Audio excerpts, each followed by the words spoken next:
Secret. Mungkin dengan rokok ini jadi tidak terlihat intelektual ya. Mahasiswa bro, susah.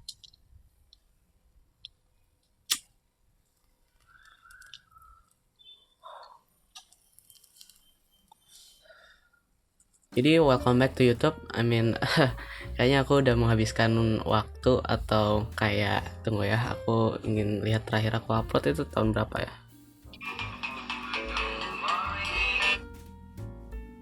Well, terakhir itu Maret 14 Maret 2022, ketika aku masih kelas 11 semester 2. Sekarang aku udah kuliah anjing. Well, hidup berjalan panjang. Ada beberapa yang aku share ke orang-orang. Asbak bro, asbak.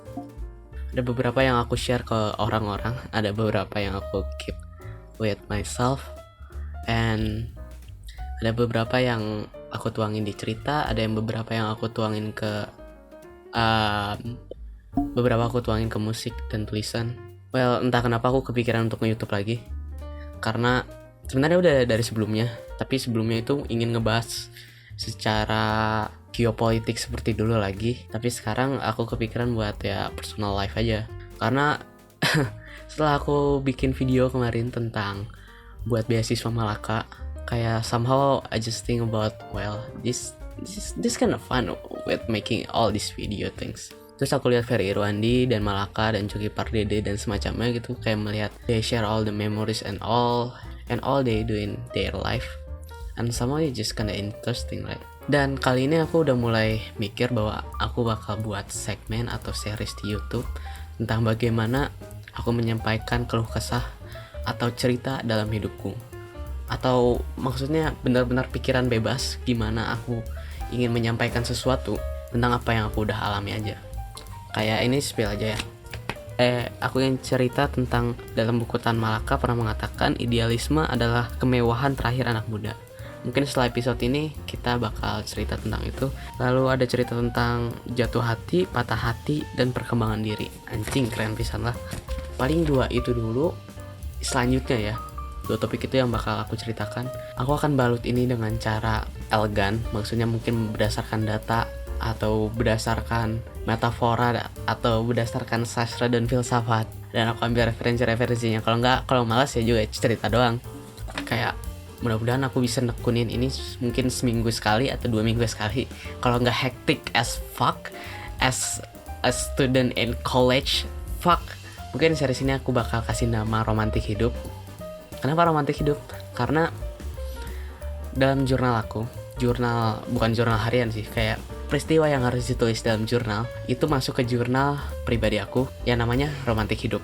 Di situ aku cerita tentang bagaimana keluh kesahnya hidup, bagaimana aku senangnya hidup. Aku akan menerapkan ini di video YouTube ini, yang bagaimana aku menceritakan tentang romantik hidup aku, tentang bagaimana hidup aku berjalan di video ini.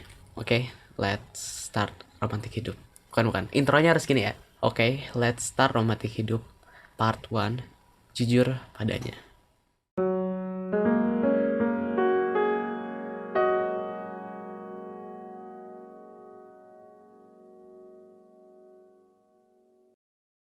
Ini anggap aja aku lagi bermonolog aja ya, aku nggak ngobrol dengan kalian. Jadi part 1 ini berjudul Jujur Padanya. Ini menceritakan bahwa aku kagum dengan seorang perempuan, dan proses aku bagaimana aku kagum dan jatuh bangunnya, apa yang aku dapat darinya, apa yang aku dapat dari prosesnya, sampai di titik akhir aku menerima apa yang sudah terjadi. Ya sebenarnya kamu orang biasa aja, tapi setelah aku mengobrol dan tahu sedikit tentang kamu, aku merasa kagum dan kayak bagaimana aku bisa menemukan perempuan seperti kamu gitu. Selama hidup aku nggak pernah nemuin orang yang kayak kamu, kayak one in million lah.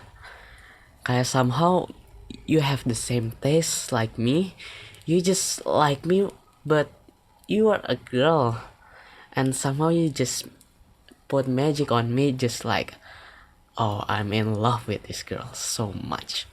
Tapi puncaknya ketika aku bersama kamu mengobrol hal kecil di malam hari, entah kenapa kamu sangat terbuka gitu padaku.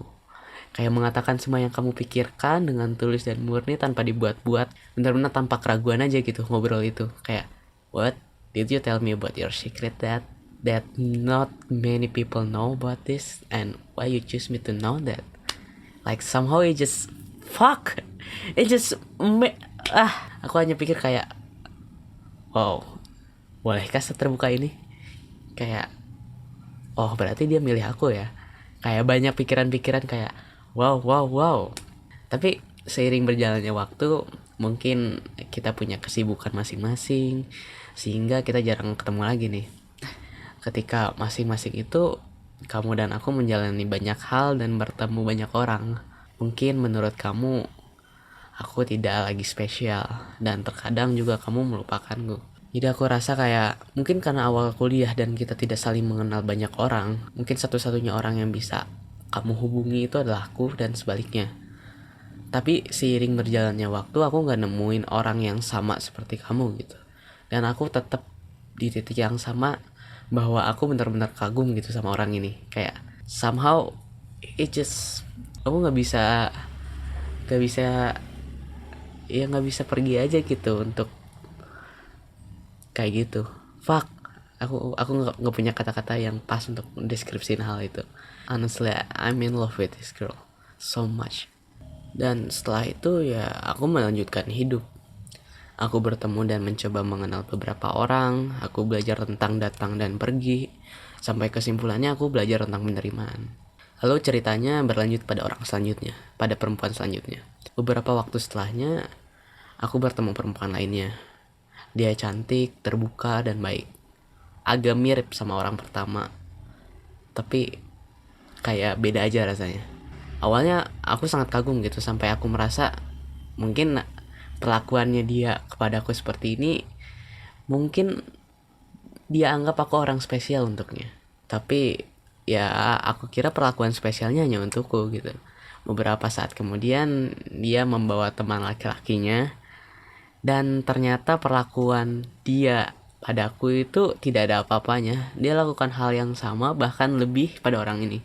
Maksudnya ya aku juga baru mengenal dia tidak lama lah. Oh ternyata dia udah punya orang lain gitu. Mungkin awalnya aku marah, aku kesel, aku kecewa, cuman diungkapin dalam diri aku sendiri. Kayak aku rasa kayaknya aku gak akan pernah mendapatkan hal itu gitu. Kayak mendapatkan suatu hal dimana aku dianggap spesial sama seseorang gitu. Ternyata perempuan ini tuh masih memperlakukan aku sama seperti awal aku kenal dia. Ternyata perlakuan dia dan laki-laki temannya itu sama sebenarnya. Dan kelanjutannya aku pun masih merasa nyaman seperti awal ketika dia memperlakukan aku seperti itu. Aku belajar dari sini kayak ternyata tidak ada batasan. Aku belajar dari sini. Ternyata tidak ada batasan dia untuk memperlakukan aku bagaimanapun. Dia masih sama dan tidak berubah. Walau perlakuannya dilakukan ke semua orang. Jadi ya semua orang dianggap spesial untuknya. Aku menyadari suatu hal dari perlakuannya. Untuk dianggap spesial, mendapatkan afeksi, atau ditemani mengobrol oleh perempuan yang mengerti. Tidak harus dibatasi oleh satu orang, atau menunggu sampai memiliki status hubungan. Mungkin ini menyalahi aturan masyarakat remaja di Indonesia yang menyebut bagaimana untuk mendekati perempuan itu ya nggak boleh sampai melebihi batas-batas tertentu. Dan sebenarnya strukturnya itu harus kayak kamu harus mendekati seseorang, kamu temani menjadi sahabat dekatnya, dan pada tingkat tertingginya kamu menjadi pacarnya dengan formalitas menyatakan perasaan. Ternyata aku belajar dari orang ini, untuk mendapatkan tingkat tertinggi itu gak harus mempunyai status hubungan. Ternyata untuk mendapatkan afeksi, ternyata untuk mendapatkan perlakuan baik, atau dianggap spesial, atau mengobrol banyak hal dan dimengerti oleh perempuan itu gak harus sampai status hubungan gitu. Anggap aja kita menjadi sahabat paling dekat aja itu udah cukup gitu. Dengan catatan bahwa kita harus mengetahui batasan-batasan tertentu, dan kita juga harus tahu bahwa semua orang spesial, tidak ada yang harus dispesialkan secara khusus. Dan kita tahu juga bahwa lawan jenis itu orang yang paling mengerti dan bisa memberi impact paling besar dalam kesepian itu. Kita teman dekat aja, sahabat aja, dan kita bakal mengerti kok apa yang kalian lewati, apa yang kamu lewati, apa yang kamu butuhin, kita bisa afford kok. Dan kurang lebih seperti itu gitu yang aku pelajari dari orang ini, dari perempuan yang kedua ini. Dan mungkin pelajaran spesifiknya tuh aku belajar bahwa aku tidak perlu sakit hati ketika mereka bersama yang lain. Aku sudah dalam tahap penerimaan bahwa kamu akan selalu ada kok, dan akan selalu menjalani hubungan ini sama seperti awal kita bertemu, dan aku tidak akan berekspektasi besar gitu. Dan saat aku kembali ke perempuan pertama yang notabene I'm in love with this girl gitu so much, dan aku masih menjalani hubungannya dengan baik sebagai teman dekat. Kayak honestly, I wanted to be honest with you. Aku mau jujur sama kamu. Kayak entah video ini sampai ke orangnya, atau entah udah sampai dan dia mengerti ternyata dia orangnya. Aku mau jujur, kamu itu perempuan pertama yang berhasil buat aku nyaman di univ ini. Kayak aku harap kita terus begini karena aku sangat menikmati waktu-waktu ketika kita bersama. Awalnya aku berekspektasi tinggi memang, tapi setelah pembelajaran ketika berkelana ke orang-orang selanjutnya, tapi aku sudah menerima kalau kita seperti ini tuh sudah baik, bahkan sangat baik. Aku hanya ingin bilang, aku tidak tahu kamu datang dari mana dan apa yang kamu telah lalui. Begitu juga kamu tidak tahu apa saja hal yang sudah terjadi padaku. Tapi kamu sudah hadir dalam hidupku dan mengisi kekosongan kecil dalam proses hidupku. Like honestly, I just want to say thank you for everything you did, stranger. It means a lot for me. Dan sekian dari Romantik Hidup Part 1 yang berjudul Jujur Padanya. Saya Ilham, terima kasih.